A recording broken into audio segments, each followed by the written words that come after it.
नमस्कार दोस्तों, स्वागत है आपका स्टडी फॉर सिविल सर्विसेज में। वीडियो को पूरा देखिए। कोई भी आपका फीडबैक है, कोई सजेशन है, तुरंत वीडियो में कमेंट करके जरूर बताइए। अच्छा लगे तो वीडियो लाइक जरूर कर लीजिए और ऐसे वीडियो लगातार फ्री में पाने के लिए चैनल को तुरंत सब्सक्राइब कर लीजिए और बेल आइकन को जरूर टैप कर लीजिए ताकि आगे भी सारे वीडियो आपको मिलते रहे। यूट्यूब में फॉलो करते हैं तो प्लीज ये वाला फ्री टेलीग्राम चैनल जरूर ज्वाइन कर लीजिएगा। सारे नोटिफिकेशन, सारे अपडेट यहीं पे आते हैं, ध्यान रखिएगा। स्टडी फॉर सिविल सर्विसेज का कोई भी पेड ग्रुप अगर आपको ज्वाइन करना है तो सिर्फ 856480530969608608960455 यही नंबर है हमारे, सिर्फ जहां पे कॉल या व्हाट्सएप कर सकते हैं।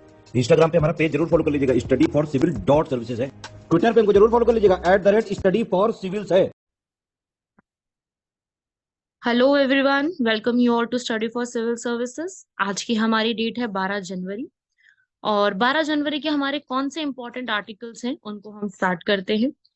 सबसे पहला इंपॉर्टेंट आर्टिकल है जो अभी आप सुन भी रहे होंगे, जो जोशीमठ में जो जोशीमठ अभी सिंक होता जा रहा है। सबसे पहला आर्टिकल उसके ऊपर है। देन है शिकरजी एंड चितरंजिया हिल्स। ये जो है इनकी पहाड़ियों में क्या अभी जो है वो सम्मेद आ रहा है, उनके बारे में पढ़ेंगे। जनगणना, speaker of the house and represented in India and USA के बीच में कंपैरिजन देखेंगे। मैन्युफैक्चर्ड सैंड, निर्मित रेत, और भारत की 4 आयामी ऊर्जा सुरक्षा रणनीति। काफी इंपॉर्टेंट आर्टिकल्स हैं सारे के सारे। आपको सारे आर्टिकल्स यहाँ पे पढ़ने हैं।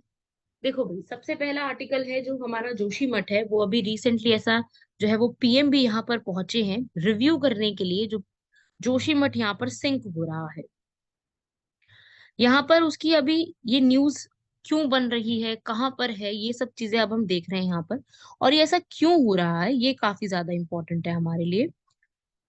सो देखिए भाई, जोशीमठ जो है, सबसे पहले तो हम ये देख लेते हैं जोशीमठ का दूसरा नाम क्या है। जोशीमठ का दूसरा नाम है ज्योतिर्मठ। और ये वो जगह है जहाँ पे जो बद्रीनाथ मंदिर के जो भगवान बद्री हैं, उनकी ये एक सीट मानी जाती है, जिनकी मूर्ति को बद्रीनाथ मंदिर से जोशीमठ के वासुदेव मंदिर में लाया जाता है। ये उनकी एक विंटर सीट है, शीतकालीन गद्दी के रूप में इसको जाना जाता है। ये एक बहुत ही पवित्र शहर है और ये तीर्थ स्थल होने के साथ साथ हिंदुओं के लिए बहुत पूजनीय स्थान बन जाता है। और यहीं पर ही जो है जोशीमठ के पास ही अलकनंदा और धौली गंगा जो नदियां हैं हमारी, वो जोशीमठ शहर से होते हुए बिना ही विष्णुप्रयाग के संगम पर मिल जाती हैं, अलकनंदा और धौली गंगा। यहाँ पर जो लोकल पॉपुलेशन है, जो भी लोग वहां पर अभी बद्रीनाथ हेमकुंड साहिब गए हुए हैं, उनके लिए ये जो है वो ऐसा देखने में आ रहा है कि वहां पर लैंड स्लाइड, क्रैक का हो जाना, ये सब चीजें देखने को मिल रही है। तो ये बेसिकली है कहाँ पर, ये नेशनल हाईवे नंबर 7 उत्तराखंड के चमोली डिस्ट्रिक्ट में है। उत्तराखंड के चमोली डिस्ट्रिक्ट में है काफी। और ये जो आप आसपास की अगर मैं जगह बताऊं इसको, तो बद्रीनाथ है, औली है, वैली ऑफ फ्लावर्स है, हेमकुंड साहिब है। और ये इंडियन आर्म्ड फोर्सेस के लिए भी काफी इंपॉर्टेंट है, क्योंकि आर्मी का कैंट एरिया भी यहाँ पर पड़ता है। ठीक है, यहीं पर ही जो है आप कहेंगे कि जो हमारी मोनेस्ट्रीज हैं, जो आदि शंकरा ने यहाँ पर बनाई थी, आदि शंकरा ने जो यहाँ पर मोनेस्ट्रीज को डेवलप किया था, उनमें से एक मोनेस्ट्री ये भी है। देखो, 4 मोनेस्ट्रीज हैं भारत के अंदर। एक तो है द्वारका, गुजरात की। एक है बद्रीनाथ, बद्रीनाथ जोशीमठ, उत्तराखंड की। एक है ओडिशा की पुरी, और दूसरी है श्रृंगेरी, कर्नाटका की। अब बात ये आ रही है कि ये जो है यहाँ पर, ये जो नए यहाँ पर लोकल पॉपुलेशन है, उनको बहुत ज्यादा यहाँ पर ये चीजें देखने को मिली है। ऐसा हो क्या रहा है यहाँ पर? देखो, सबसे पहला केस ऐसा नहीं कि आज ही देखने को मिला है। ये ऑलरेडी 2021 में इसकी जो है न्यूज आनी शुरू हो गई थी कि 2021 में जो वहां की दीवारें हैं, वॉल्स हैं, वहां की बिल्डिंग्स हैं चमोली एरिया में, वहां पर ना बहुत ज्यादा लैंडस्लाइड्स, जो भूस्खलन होता है, वो काफी ज्यादा देखने को मिल रहा था। प्लस फ्लड्स भी आ रहे थे। तो इसलिए वहां पर 2021 से ऐसी रिपोर्ट है। और आज के समय में अभी जो है उत्तराखंड के गवर्नमेंट ने वहां पर एक्सपर्ट पैनल बिठाया है। एक्सपर्ट पैनल 2022 में बिठाया गया था। उन्होंने ऐसा बोला है कि जो जोशीमठ है वो आज के समय में जो धंसता जा रहा है, उसका घसाव होता जा रहा है, वो क्यों हो रहा है, उसके पीछे के रीजन उन्होंने बताए हैं, ह्यूमन फैक्टर्स को। यहाँ पर ह्यूमन फैक्टर्स को बताया है, और ये भी एक रीजन बताया है कि जोशीमठ की जो नींव है ना, वो बहुत ज्यादा कमजोर है, जिसकी वजह से इसका विकास 1 सदी से पहले हुए भूकंप से उत्पन्न भूस्खलन के मलबे पर हुआ था। सो ऐसा ऐसा कहना है रिपोर्ट्स का। जैसे मिश्रा कमेटी एक रिपोर्ट आई थी 1976 में, उन्होंने ऐसा कहा था कि जोशीमठ जो है ना, वो सैंड और स्टोन के डिपॉजिट पे इकट्ठा हुआ है, जबकि रॉक पे नहीं बना हुआ है। इसकी वजह से यहाँ पर जो, अगर आप कोई भी हैवी कंस्ट्रक्शन वर्क कराते हो, बुलडोजर्स लेके आते हो, रोड को रिपेयर कराते हो, या फिर कभी पेड़ गिर जाते हैं, या कभी और कोई कंस्ट्रक्शन कराते हो, कुछ खुदाई कराते हो, तो यहाँ पर होगा, यहाँ पर मतलब रेस्ट्रिक्शन लगानी पड़ेगी इसके ऊपर। आप नहीं कर सकते कंस्ट्रक्शन एक्टिविटीज। प्लस क्या होने लगा, अब आज के समय में वहां पर हाइड्रो इलेक्ट्रिसिटी के पावर प्लांट लग गए, क्योंकि पावर जनरेशन करनी है। ठीक है, नेशनल हाईवे बनाने, नेशनल हाईवे बना हुआ है, लेकिन नेशनल हाईवे को और विस्तार करना है। तो नेशनल हाईवे के विस्तार करने के लिए वहां पर नई नई चीजें करने लगे। ठीक है, अब कंस्ट्रक्शन तो करनी पड़ेगी ना, अगर नेशनल हाईवे बना हुआ है तो कंस्ट्रक्शन भी करनी पड़ेगी। तो वो कंस्ट्रक्शन यहाँ पे करने जाने लगी। फिर उसके बाद वहां पे क्या हुआ, जो विष्णु प्रयाग है, मैंने बताया ना अभी धौली गंगा और अलकनंदा मिलती है, तो विष्णु प्रयाग में जो है पूरी नदियां बह रही हैं। अब नदियां बह रही हैं तो उसकी वजह से वहां पर पत्थर बालू वगैरह वो भी बहुत सारे आने लग गए वहां पर। इसकी वजह से वहां पर जो है वो, आप कह सकते हो कि काफी सारी इंपॉर्टेंट फैमिलीज जो है, 66 से ज्यादा फैमिलीज, करीब 561 हाउसेज ऐसे हैं जो अभी खतरे में है वहां पर। और बहुत सारे ऐसे लोग हैं जिनको वहां पर अब खतरा हो सकता है, जिसके रीजंस आपने देखे। प्लस यहाँ पर भूकंप का क्षेत्र 5 आता है। तो ये भूकंप के क्षेत्र 5 में भी काफी ज्यादा इसका वो है कि भाई यहाँ पे भूकंप जो है वो काफी संवेदनशील बन चुका है। हिमालय से बहुत सी नदियां उत्पन्न होती हैं, भारी वर्षा आती रहती है, अचानक से कभी ना कभी बाढ़ आ जाती है, कभी बादल फट जाते हैं। तो इस वजह से यहाँ की स्थिति और ज्यादा पहले से खराब होती जा रही है। प्लस पॉपुलेशन भी बढ़ती जा रही है ना, जनसंख्या बढ़ती जा रही है। और निर्माण गतिविधियां तो हमेशा से ही आ रही, तो घरों में दरार दिखने लगती है। प्लस यहाँ पर ये आप पढ़ लीजिए, एक और नया पावर प्रोजेक्ट आपको पता होना चाहिए, तपोवन विष्णुगढ़ जल विद्युत परियोजना, जो कि चमोली के, मतलब चमोली ही जिले में धौली गंगा नदी पर बनाया जा रहा है। 520 मेगावाट की हाइड्रो इलेक्ट्रिसिटी यहाँ पर करने का ये योगदान रखता है, इसीलिए ये चीज यहाँ पर देखने को मिल रही है। ये सारे एक सिंगल रीजन नहीं है, हम ये नहीं कह सकते जोशीमठ इस वजह से सिंक हो रहा रहा है। इसके पीछे बहुत सारे रीजन हैं जो आपने अभी देखे, ये सारे पढ़े। ये सारे, एक अकेला रीजन इसके लिए काम कभी नहीं होता, किसी भी चीज के लिए रिस्पॉन्सिबल एक अकेला चीज कभी नहीं होता। कोई ना कोई बहुत सारे रीजंस की वजह से वो चीज हमें देखने को मिलती है। सो ये आप याद रखिएगा, भूस्खलन यहाँ पर हुआ है अचानक से ही। जो है कभी भी कोई पत्थर, कोई डेब्रिस, रॉक, जो है एक स्लोप, यहाँ पर धरती को टक जो है धरती पर से खिसक जाती है यहाँ पर, उसी को ही हम कहते हैं भूस्खलन। और इसी में एक और शब्द यूज होता है, लैंड सब्सिडेंस। जब अर्थ है, जो अर्थ का मटेरियल है, जो वो धीरे धीरे करके जो है वो उसमें क्रैकिंग आनी शुरू हो जाती है, चाहे वो कोई माइनिंग आपने खनन किया उसकी वजह से आई है, कोई अर्थक्वेक की वजह से आई है, किसी भी वजह से हो सकती है। वो बड़े बड़े शहरों में वो मतलब एक तरीके से पूरी जमीन को खा जाती है, वो इस तरीके का चीज होती है। अब क्या किया जा सकता है, अब इसको प्रोटेक्ट करने के लिए क्या क्या किया जा सकता है, सब यही बोलेंगे कि प्रोटेक्ट करने के लिए ऑब्वियसली जो वहाँ के लोग हैं, उनके जो स्थानीय निवासी हैं, उनको एक सुरक्षित शहर में स्थानांतरित करो। और फिर वहां पर जो जल निकासी प्रणाली है और जो वर्षा वहां पर आती है, उसकी पुनर्योजना के लिए कुछ ना कुछ नए कार्य बनाए जाए। राइट, सब यही कहेंगे। साथ ही साथ एक्सपर्ट्स का ऐसा कहना है कि जो वहां पर जितने भी हाइड्रो इलेक्ट्रिक पावर है, जल विद्युत प्रोजेक्ट चल रहे हैं, उनको उसी वक्त ही स्टॉप करो, उसी वक्त ही। और साथ ही साथ उस पूरी की पूरी जो एरिया है जोशीमठ का, वहां का जो ड्रेनेज पैटर्न है, ड्रेनेज पैटर्न क्या होता है, वहां का जो पूरा जल निकासी है, हर प्रकार की जल निकासी को दोबारा से एक्सपर्ट्स द्वारा स्टडी किया जाए, और इसको दोबारा से रीडेवलप भी करने की जरूरत है, दोबारा ही बनाना चाहिए, क्योंकि पूरी सिटी में जो है बहुत ज्यादा अमाउंट में ड्रेनेज सिस्टम बहुत पुअर है वहां का, मैनेजमेंट बहुत पुअर है। वाटर जो है वो सॉइल के अंदर जाए जा रहा है, जिस वजह से उसमें मिट्टी है ना, वो बहुत ज्यादा वो होती जा रही है, एक तरीके से कह लो लूज होती जा रही है मिट्टी वहां की। तो स्टेट गवर्नमेंट जो है, उत्तराखंड की सरकार को देखने की जरूरत है, वहां पे प्लांटेशन करने की जरूरत है, ताकि सॉइल जो है वो अपनी कैपेसिटी को वापस से रीगेन करे। और वहां पर जितनी भी बॉडीज हैं, जैसे कि BRO, बॉर्डर रोड्स ऑर्गेनाइजेशन, उनके साथ मिलकर के, जो मिलिट्री ऑर्गेनाइजेशन है, उनके साथ मिलकर के वहां पर काम करने की जरूरत है। ठीक है। और जैसे कि हम वहां पर ये देखते हैं भाई, हम देखो, मैं ये तो नहीं कह रही कि वेदर फोरकास्ट जब करते हैं, जब हम जलवायु का अनुमान लगाते हैं हमेशा ठीक होता है ऐसा जरूरी नहीं है, 100% कुछ भी ठीक नहीं हो सकता। लेकिन जो जलवायु जलवायु का अनुमान लगाया जाता है वहां पर, उसको जरूरी है कि बहुत ज्यादा सैटेलाइट के थ्रू किया जाए। सैटेलाइट और डोपलर जो है, डोपलर का जो इफेक्ट होता है, पढ़ा होगा आप लोगों ने साइंस में। डोपलर के वेदर रडार्स के थ्रू उसको चेक करने की जरूरत है, और ये देखना जरूरी है साइंटिफिकली कि एक्चुअली में ये करंट क्राइसिस क्यों हो रहा है, क्योंकि ये करंट क्राइसिस उसके आसपास के रीजन में भी हो सकता है। इट्स नॉट ओनली कि एक ही रीजन में हो रहा है जोशीमठ में, जो हमारे पूरे पहाड़ी इलाके हैं वो सब इसी तरीके से चीजें से गुजर रहे हैं। तो उसका सॉल्यूशन जो है वो एक सिंगल सॉल्यूशन हर स्टेट में लगाने की जरूरत है ना। ये यहाँ पर जरूरत है क्योंकि यहाँ पे बहुत सारे पासेस बने हैं, हमारे नीति पास, हमारा माना पास। तो ये डिजास्टर्स वहां पे जो आ रहे हैं उसको लुक ओवर करने की जरूरत है बहुत ज्यादा, और देखने की जरूरत है, उसकी केयरफुल प्लानिंग करने की जरूरत है। ये सारी चीजें जो है इसमें जरूर देखनी चाहिए। और इससे जुड़ी हुई एक कमेटी आप याद रखेंगे एग्जाम के लिए, इससे जुड़ी हुई कमेटी है मिश्रा कमेटी। मिश्रा कमेटी जो है उन्होंने भी यही चीज बोली थी कि नीति और माना पास के आसपास के इलाकों में, ग्लेशियर्स के आसपास के इलाकों में सारी कंस्ट्रक्शन वर्क को स्टॉप करने की इमीडिएट इफेक्ट में जरूरत है। ठीक है भाई, तो ये था आपका फर्स्ट आर्टिकल।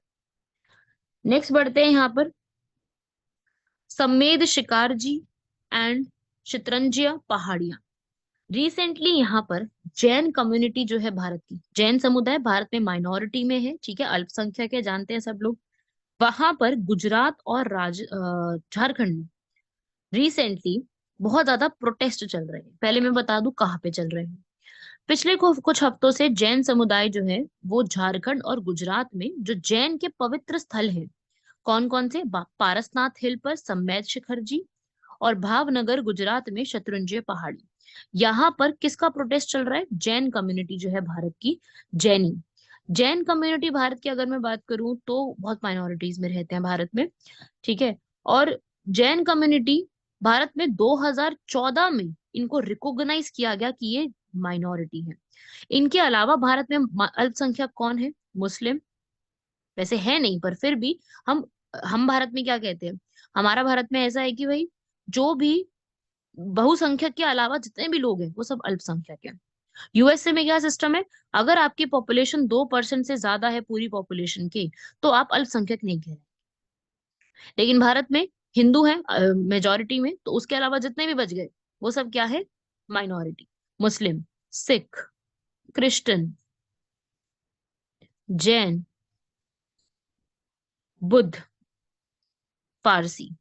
तो 6 कम्युनिटीज आपसे पूछी जा सकती हैं। 6 कम्युनिटीज जो हैं वो यहाँ पर अल्पसंख्यक में काउंट की जाती है। अब सम्मेद शिखर जी के बारे में आपको पहले मैं बता दूं कि हो क्या रहा है। सम्मेद शिखर जी झारखंड के पारसनाथ हिल्स के गिरिध डिस्ट्रिक्ट में है, और ये झारखंड का सबसे ऊंचा पहाड़ है। और ये जैनिज्म की बहुत ज्यादा एक बड़ी, कह लो आप, इनकी एक तीर्थ स्थल है वहां का, ठीक है। जैसे हमारे लिए जोशी मठ है ना, अभी आपने पढ़ा हिंदुओं के लिए, ऐसे जैनिज्म के लिए भी है। जैनिज्म के दोनों जो अनुयायी हैं, दिगंबर और श्वेतांबर, दोनों के लिए ये इंपॉर्टेंट है। और इस पारसनाथ हिल्स के ऊपर सबसे ऊंचा जो माउंटेन बना हुआ है ना, वो शिखर जी मंदिर बना हुआ है। और ऐसा कहा जाता है कि जो 24 तीर्थंकर रहे हैं, आप लोगों ने जैनिज्म का टॉपिक पढ़ा होगा, 24 तीर्थंकर रहे। तीर्थंकर क्या होते हैं? तीर्थंकर होते हैं जैनिज्म टीचर्स, जो टीचिंग करके गए हैं, जो नॉलेज दे के गए हैं जैन रिलीजन से जुड़ी हुई। ऐसा कहा जाता है कि जो 24 तीर्थंकर थे उनमें से 20 जैनी तीर्थंकर का ध्यान करने के बाद जो है इसी स्थान पर मोक्ष प्राप्त किया था। कौन से स्थान पर? शिखर जी स्थान पर। इसलिए ये इंपॉर्टेंट है। और शिखर जी का जो पहला संदर्भ है वो जैन के साहित्य ज्ञान धर्म कथा में भी देखने को मिलता है। ज्ञान धर्म कथा जो है वो जैनिज्म का one of the most important text है। जो उनके 12 मौलिक ग्रंथ हैं उसके अंग में एक ही अंग भी कहा जाता है। जैसे आप लोगों ने आगम सुने होंगे, इनके आगम में एक आगम ये भी कहा जाता है, ठीक है। तो ये शिखर जी जो एरिया है ये जैनिज्म के लिए काफी ज्यादा इंपॉर्टेंट है। आगे बढ़ते हैं इसमें। शिखर जी के साथ साथ, सिर्फ शिखर जी नहीं, उसके अलावा गिरनर। गिरनर कहाँ? ये गिरनर गुजरात में। माउंट आबू कहाँ? माउंट आबू का दिलवाड़ा, ये कहाँ पे है? राजस्थान में। ये वो एरिया है माउंट आबू जो अरावली हिल्स का सबसे ऊंचा पॉइंट है। अरावली हिल्स हमारी गुजरात से शुरू होती हैं, 800 किलोमीटर का सफर तय करती है गुजरात से होते हुए पूरे राजस्थान को कवर करते हुए और हरियाणा से होते हुए दिल्ली तक आती है। ठीक है। गुजरात में कहाँ से शुरू होती है अरावलीज? गुजरात में अरावली शुरू होती है, एक पॉइंट है शिखर हिल्स, वहां से शुरू होती है। और फिर उसके बाद करते करते राजस्थान में एक जगह आती है माउंट आबू। माउंट आबू में इसका हाईएस्ट पॉइंट क्या है? गुरु शिखर। और फिर वहां पे आके हरियाणा से होते हुए दिल्ली तक एंड होती है। कितना सफर? 800 किलोमीटर का सफर। और उसी बीच में क्या पड़ता है? दिलवाड़ा टेम्पल। बहुत फेमस है दिलवाड़ा टेम्पल। और ये दिलवाड़ा टेम्पल जो है वो, जो जैनी पीपल है वो काफी ज्यादा विजिट भी करते हैं इस प्लेस को। तो पांच, अगर मैं बात करूं कि जैनी की पांच इंपॉर्टेंट मठ कौन से, जैसे यार हम लोग कहते हैं ना कि हिंदू में जो चार इंपॉर्टेंट तीर्थ स्थान है, ठीक है, बद्रीनाथ हो गया, रामेश्वरम हो गया तमिलनाडु का, द्वारिका हो गया गुजरात का, पुरी हो गया जगन्नाथ उड़ीसा का। ऐसे ही जो जैनी है उनके इंपॉर्टेंट चार कौन से हैं? उनके हैं शिखर जी, जो अभी अब पढ़ा रही हूँ मैं आपको, एक गिरनार, दिलवाड़ा, शत्रुंजय, जिसका दूसरा नाम है श्वेतांबर, पंच तीर्थ। ये इनके इंपॉर्टेंट प्लेसेस हैं। और बहुत सारे यहाँ पर जो है हर साल हजारों जैनी इन तीर्थ स्थानों पर मोक्ष मंदिरों के घरों को देखने के लिए पहाड़ियों पर चढ़ते, करीब 27 किलोमीटर की लंबी पहाड़ी की चढ़ाई करते हैं। और ये जो रीजन है, ये संथाली, जो संथाली पीपल है, कहाँ पे रहते हैं संथाली? संथाली पीपल रहते हैं झारखंड में। और जो अभी हमारी प्रेसिडेंट है द्रौपदी मुर्मू, ये भी किसी जगह से बिलोंग करती है, झारखंड के संथाल ट्राइब से ही बिलोंग करती है। क्लैट में इनसे एग्जाम में क्वेश्चन भी पूछा गया था। सो ये रीजन जो है पूरा, ये जनजातियों के लिए भी काफी पवित्र माना जाता है।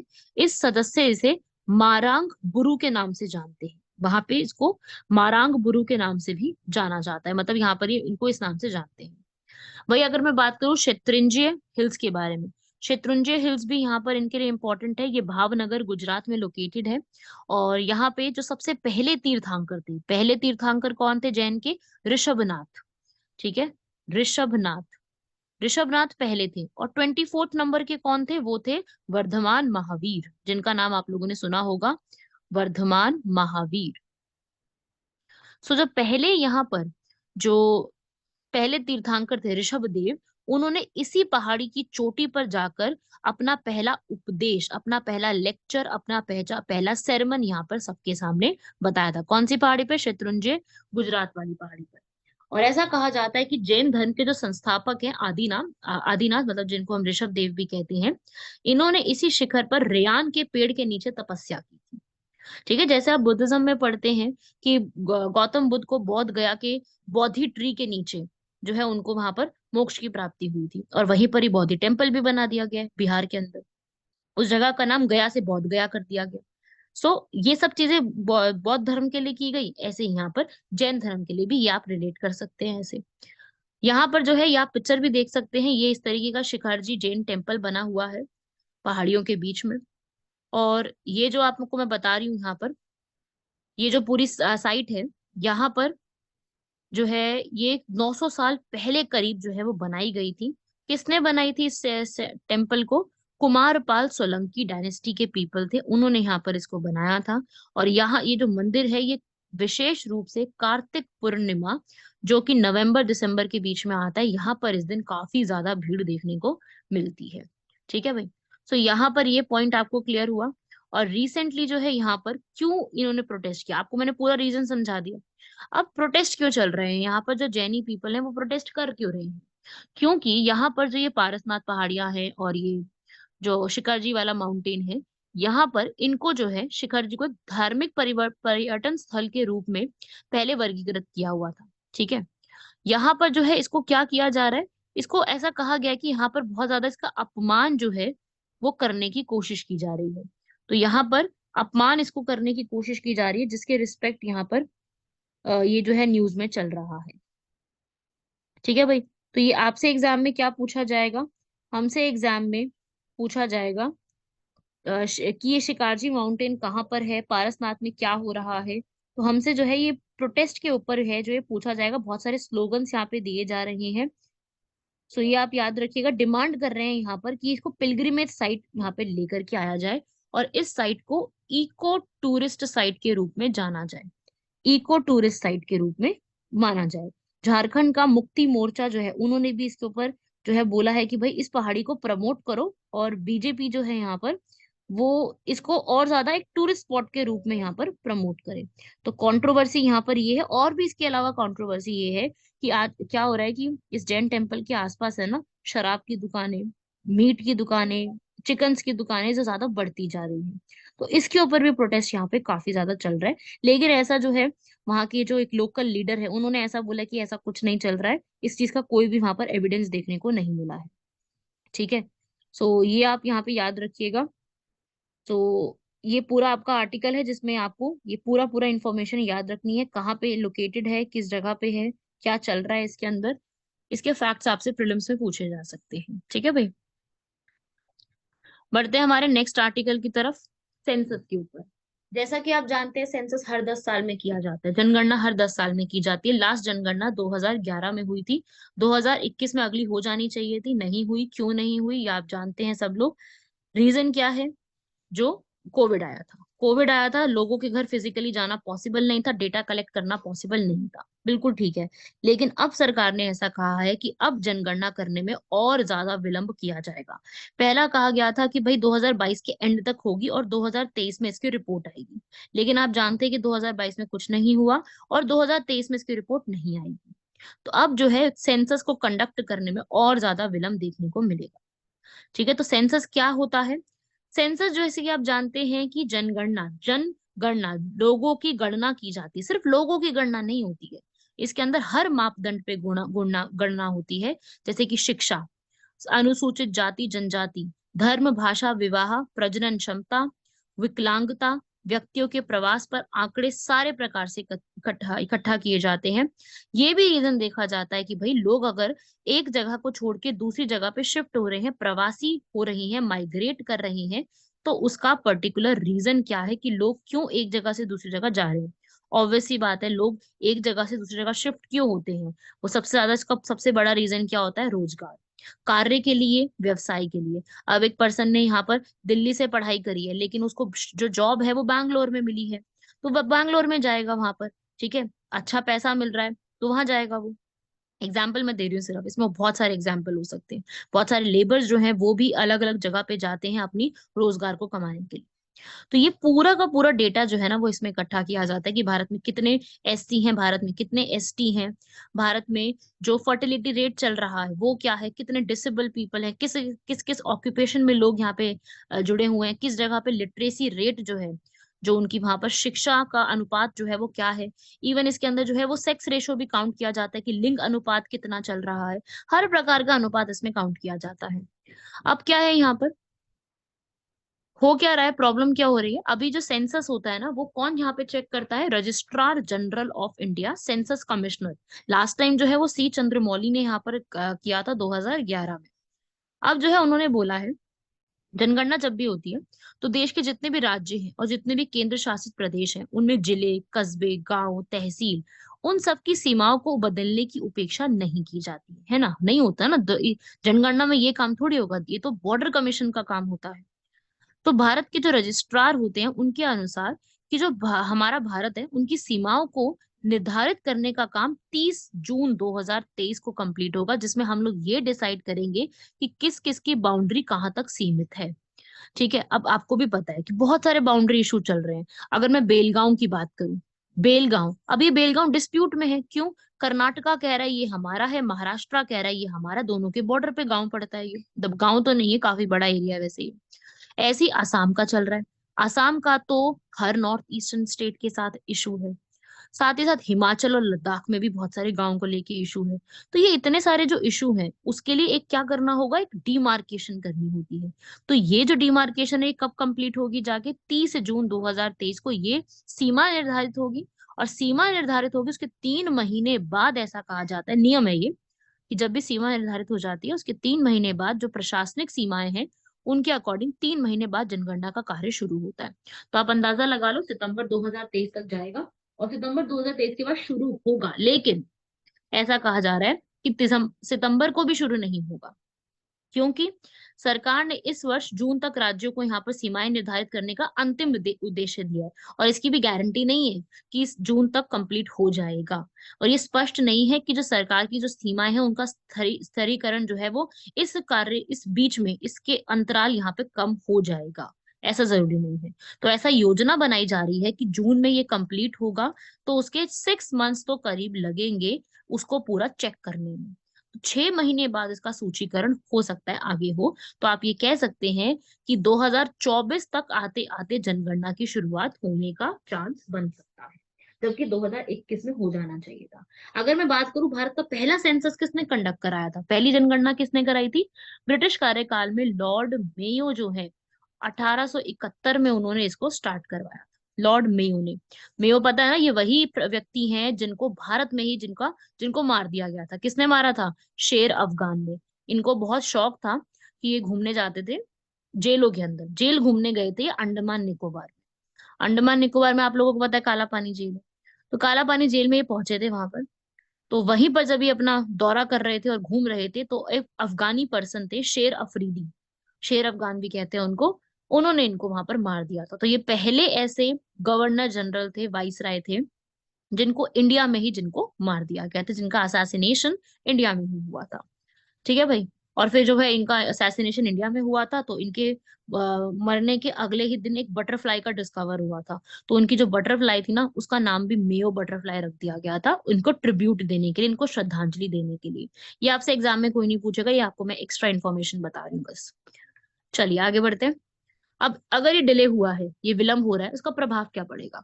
सरकार की नीति के ऊपर नकारात्मक प्रभाव पड़ेगा बिल्कुल। अगर देखो यार, काम 3 साल डिले हो रहा है, 2021 में होना चाहिए, 3 साल डिले हो रहा है, तो ऑब्वियसली प्रभाव तो पड़ेगा, क्योंकि जो सरकार की योजनाएं हैं वो किसके हिसाब से चल रही हैं? 2011 के हिसाब से। अभी आप जो भी डेटा पढ़ते हो वो 2011 के हिसाब से पढ़ते हो, और इस 2011 को गए हुए अब 10-13 साल हो जाएंगे आगे। अब 13 साल कंप्लीट हो गए हैं और पॉपुलेशन कितनी ज्यादा बढ़ चुकी है। तो जो एक्चुअली में जिन लोगों को उसका लाभ पहुंचना चाहिए, वो वहां तक नहीं पहुंच पाएगा सटीक। एक कहते हैं ना, हम एक एग्जैक्ट लोगों को नहीं मिल पाएगा, क्योंकि पॉपुलेशन बढ़ चुकी है। हमें नहीं पता कि एससी की पॉपुलेशन में वृद्धि हुई है या एसटी की पॉपुलेशन में वृद्धि हुई है, या वुमेन का स्टेटस क्या चल रहा है। वो तो तभी पता चलेगा ना जब उसके लिए जनगणना होगी। तो वो बहुत डिले हो गई है। डिले होने की वजह से जो एक्चुअल टारगेट लोग हैं ना, टारगेट लोगों तक जो स्कीम का जो फायदा होता है वो नहीं पहुंच पाए। 2011 की जनगणना में भी पिछले 10 वर्षों में विशेष रूप से ग्रामीण से शहर बहुत लोगों का प्रवासन हुआ था। जो 2001 से 11 तक का समय था, उसमें ये बहुत देखा गया था कि लोग शहर गांव को छोड़ के शहर में बहुत ज्यादा आए हैं। तो इसका वजह से यहाँ पर जो है काफी ज्यादा परिवर्तन आया था। तो 2011 की जनगणना में भी इसको नहीं दिखाया गया था एक्चुअली में इतना। और अब तो 2023 आ चुका है, तो कितना ज्यादा चेंज आ चुका होगा, है ना। हर एक परिवार की जो सामाजिक और आर्थिक स्थिति है उसमें कितना चेंज आ चुका होगा। तो ये सब जो उसमें दर्शाया नहीं गया था वो यहाँ दर्शाने की जरूरत है।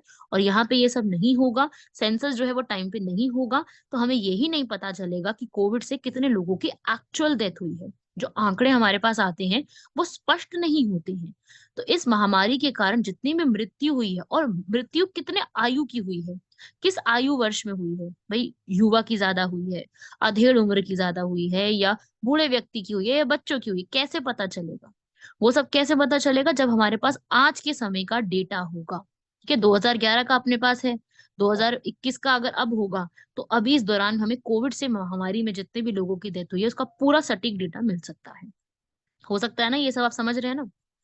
तो यहाँ पर जो है वो एक सिटी में, एक जिले में, एक शहर में किस तरीके से विकास दर हुई है उसको दर्शाने में हम लोग क्या हो जाएंगे, विफल हो जाएंगे, अगर ये टाइम पे नहीं होता है तो।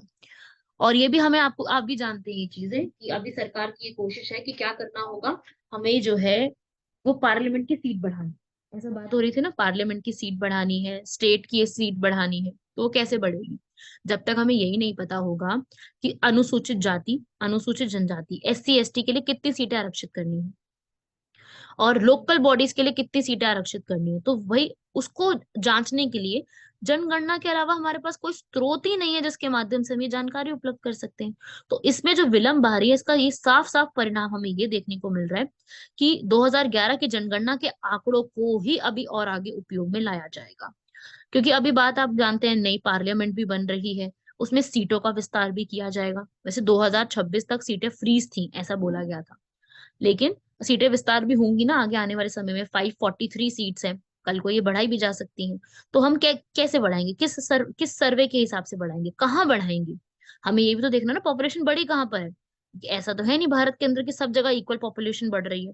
भाई यूपी में ज्यादा बढ़ सकती है, बिहार में और ज्यादा बढ़ सकती है। तो हमें नहीं पता ना, वो हमें कैसे इकट्ठा मिलेगा, उसका डेटा कहाँ से आएगा? उसका डेटा आएगा सेंसस के माध्यम से। ठीक है भाई।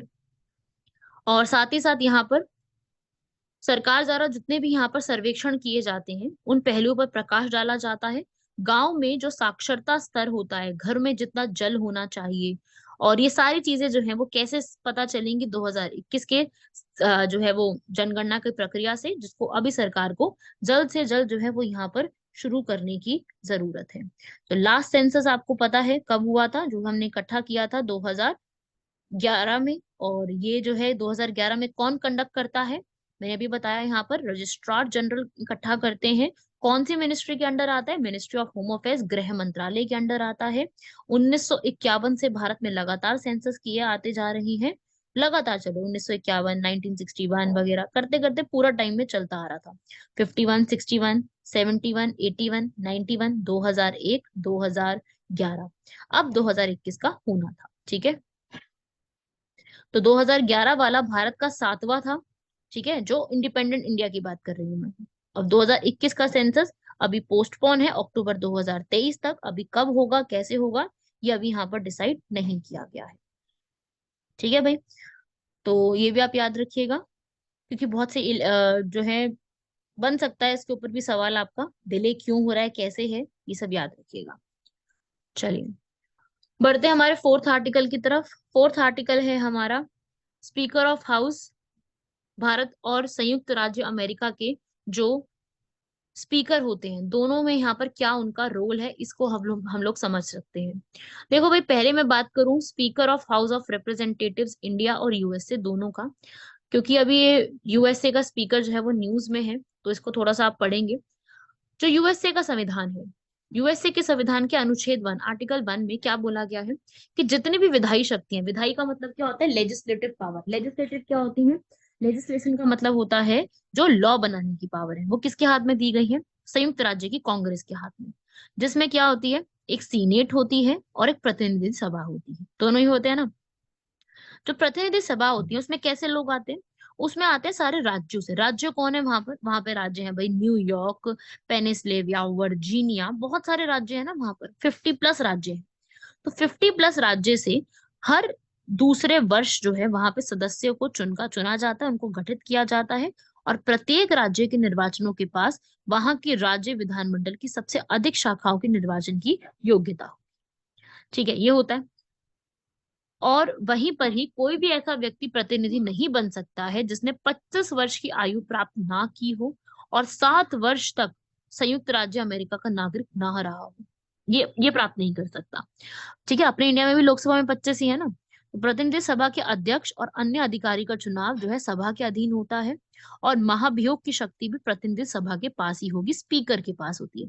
आप ये मान के चलो कि ये जो हाउस ऑफ रिप्रेजेंटेटिव है वो बेसिकली लोकसभा के स्पीकर जैसा ही काम कर रहा है। अभी भारत में लोकसभा के जो स्पीकर है वो कौन है इंडिया में?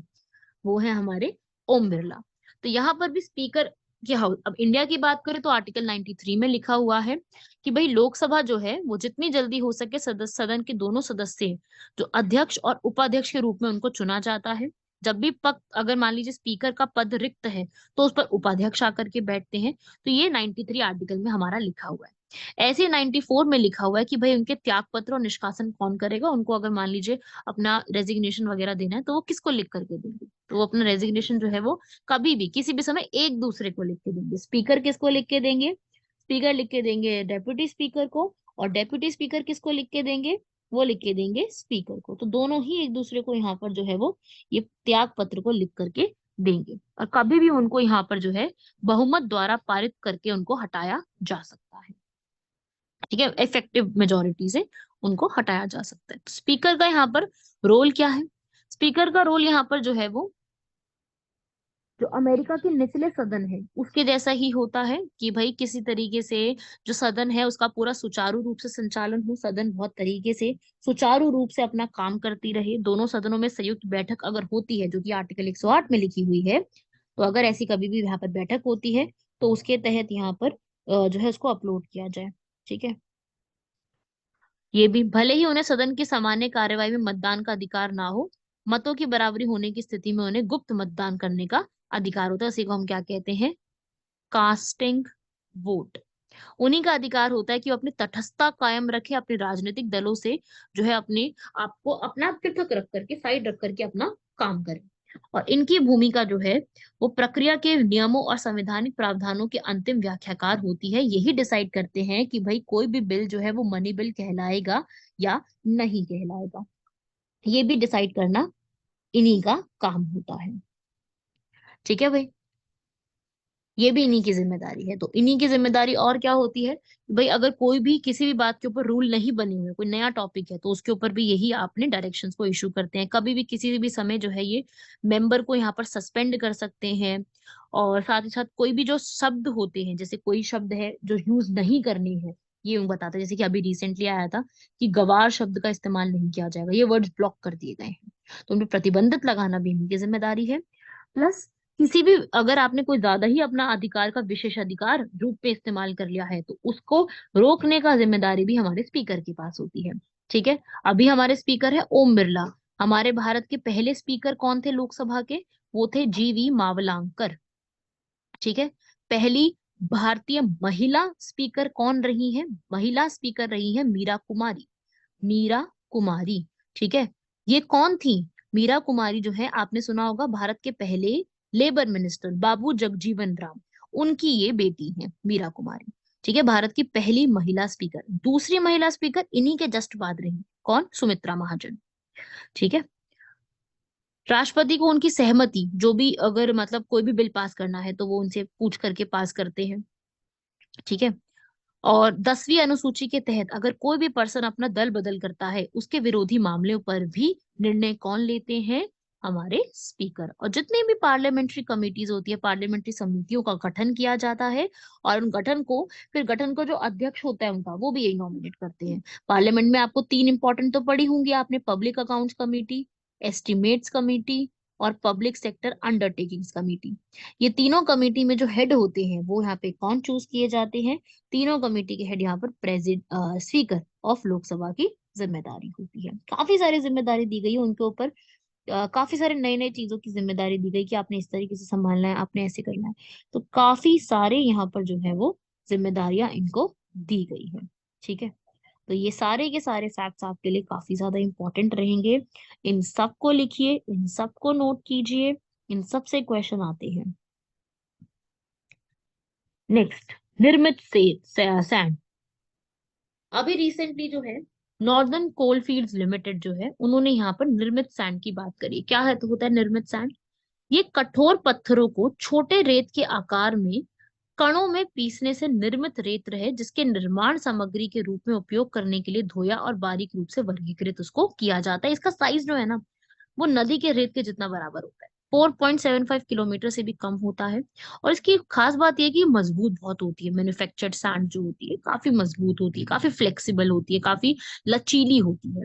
काफी ज्यादा जो है इसकी सतह की जो बनावट है ना वो खुरदरी होती है, जिससे कंक्रीट में मोटार उनके साथ जुड़ाव बेहतर होता है, जिसके परिणाम स्वरूप बेहतर मजबूती देखने को मिलती है।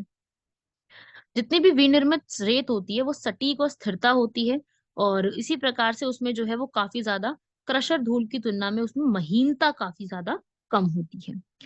और इसमें यह है कि भाई अगर ऐसी जो सैंड होती है ना उसके साथ में अगर सीमेंट भी आप जोड़ोगे ना तो उसकी खपत भी कम होती है, क्योंकि इसके अंदर क्या होता है, ऐसी जो अगर आप निर्मित करोगे उसमें जितनी भी अशुद्धियां होती हैं, मिट्टी, धूल, गाद, ये सब तो खत्म हो जाएंगी। और इसमें प्राकृतिक रेत के कणों की तुलना में सघन गण की पैकिंग होती है। तो इसमें क्या होता है ना, काफी गैप जो होते हैं ना वो काफी कम होते हैं, और ये बहुत इजीली अवेलेबल भी हो जाती है। कहीं भी कंस्ट्रक्शन साइट के दौरान इसको बनाया जा सकता है, और इसकी जो क्वालिटी है, क्वांटिटी है, काफी अच्छे रूप से इसको जो है वो इंश्योर करना भी बन जाता है। प्लस ये पर्यावरण के अनुकूल होती है, पर्यावरण जो है इसके उसी के अकॉर्डिंग उतने ही अमाउंट में होती है, मतलब पर्यावरण के अनुकूल चल रही है तो सही तरीके से ये जो है वो सही है, मतलब इसको जो है इसमें आपदाएं जो भी इसमें आती हैं, नदी के किनारे कुछ भी अगर प्रॉब्लम होती है तो उसकी हानि से इसको बचाया जा सकता है। इसके नुकसान क्या है? इसके नुकसान क्या है कि ये जो है ना काफी मोटी और चिकनी सतह वाली हो सकती है, इसलिए कई बार इसमें जो चिकनाई है ना वो काफी अनावश्यक रूप से देखने को मिलती है। और इसका सामान्य निर्माण कार्यों में उपयोग करना है अगर हमें, तो उसमें क्या होता है कई बार अधिक जल की यहाँ पर आवश्यकता हो सकती है। तो इसमें क्या होता है कि अधिक जल लगेगा या अधिक सीमेंट लगता है तो कई बार इसकी जो लागत है ना वो बढ़ सकती है।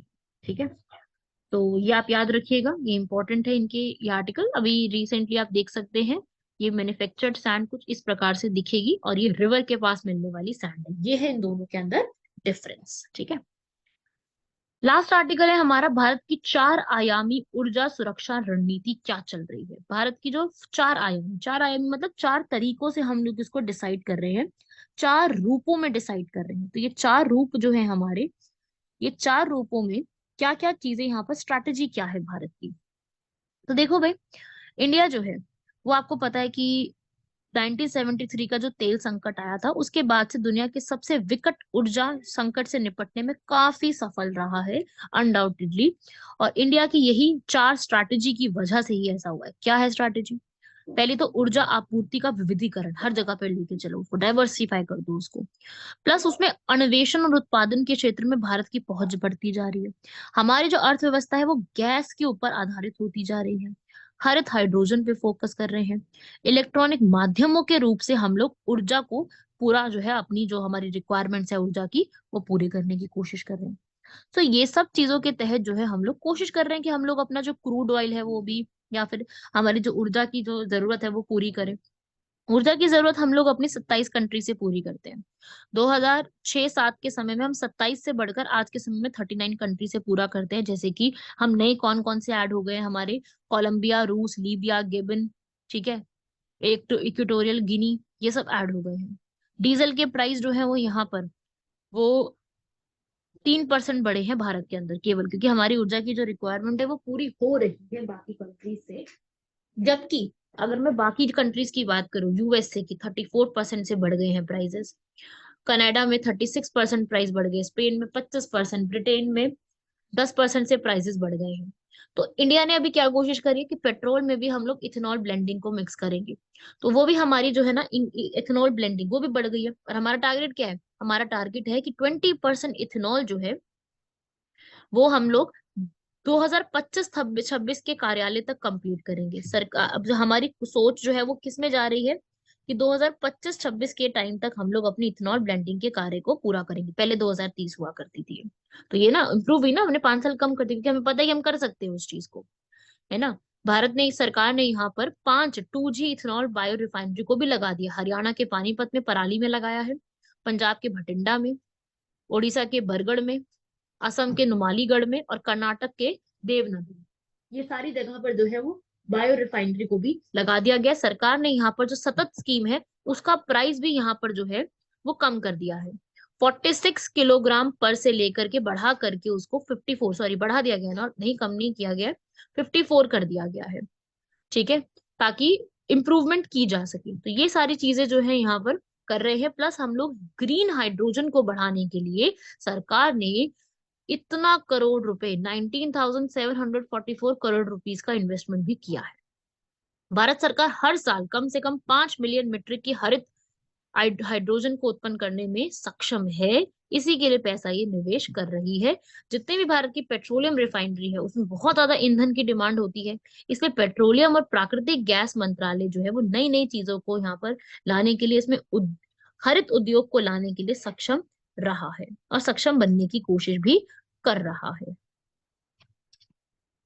ठीक है भाई, तो ये था आपका पूरा आर्टिकल। बढ़ते हैं हमारे क्वेश्चन की तरफ। क्वेश्चन है हमारा, रूट ब्रिज ऑफ मेघालय ये न्यूज में क्यों है? मेघालय बहुत ज्यादा रूट ब्रिज के लिए जाना जाता है। मेघालय की जो लिविंग रूट ब्रिज है वो यहाँ पर यूएस यूनेस्को की हेरिटेज साइट्स में भी रिसेंटली टेंटेटिव लिस्ट में, अस्थायी सूची में ऐड भी हो गई है। तो ये एक सस्पेंशन ब्रिज होती है, ट्री की शेप में बनी हुई होती है, जो कि सबसे ज्यादा आपको मेघालय में बहुत कॉमनली देखने को मिल जाएगी, शिलोंग में बहुत आराम से मिल जाएगी। ये जो है वो बनी हुई है, हैंडमेड है। खासी और जयंतिया लोगों ने मिलकर के इसको बनाया है। ये सिक्किम में भी देखने को मिलती है और पहली बार इसको एशियाटिक सोसाइटी ऑफ बंगाल किसने बनाई थी? विलियम जोन्स ने। इनके जर्नल टू 1844 के जर्नल में भी इसको देखने को मिलता है, जिनका लोकल नेम है जिनकेवरी जिरी। ठीक है भाई, तो ये आप याद रखिएगा। जब तक ट्री हेल्दी है, उसकी रूट्स जो है वो बहुत ज्यादा हेल्दी होती हैं, तो उससे जो है नई रूट्स निकलनी शुरू हो जाती हैं।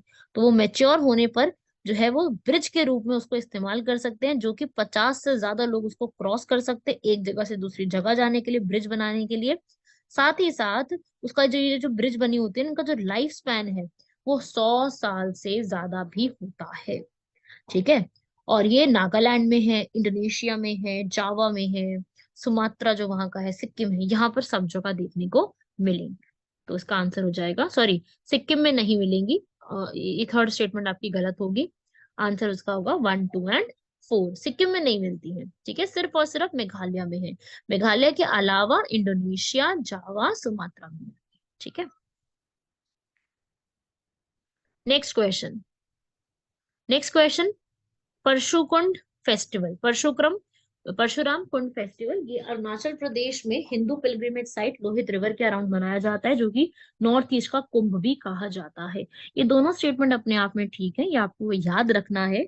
ये जो यहाँ पर परशुराम कुंड फेस्टिवल है, ये कुंड फेस्टिवल वहां पे अरुणाचल प्रदेश में एक मंदिर है, वहां पे इसको सेलिब्रेट किया जाता है। जो आसाम, जो लोहित नदी है ना, वहां पे इसको मनाया जाता है। परशुराम जो देव है ना, उनको ये डेडिकेटेड है, और उन्हीं के लिए मनाया जाता है। हमें 70,000 से ज्यादा जो शरणार्थी होते हैं, साधु होते हैं, वो वहां पर मकर संक्रांति, अभी आ रहा है ना मकर संक्रांति, तो संक्रांति के समय वहां पर जो है वो डिप लेते हैं। इसकी बहुत रिलीजियस इंपॉर्टेंस कही जाती है, तो ये आप याद रखिएगा। ठीक है, ऐसा कहा जाता है कि जो परशुराम है वो विष्णु जी के छठे अवतार हैं। ठीक है, तो इसी रिस्पेक्ट में यहाँ पर इसको काफी ज्यादा जाना जाता है। और परशुराम देव जो है, भगवान जो है, इनके बहुत सारे मंदिर केरल में भी आपको मिलेंगे। ऐसा नहीं कि सिर्फ यहीं मिलेंगे, केरल में भी काफी ज्यादा मिलेंगे। ठीक है, चलिए, ये था आज का हमारा पूरा आर्टिकल, कंप्लीट होता है। इस पूरे को आप लोग कंप्लीट कीजिएगा, पढ़िएगा, लर्न कीजिएगा। मिलते हैं आप लोगों से हमारे नेक्स्ट करंट अफेयर्स के कल के सेशन में। तब तक के लिए धन्यवाद, शुक्रिया, जय हिंद।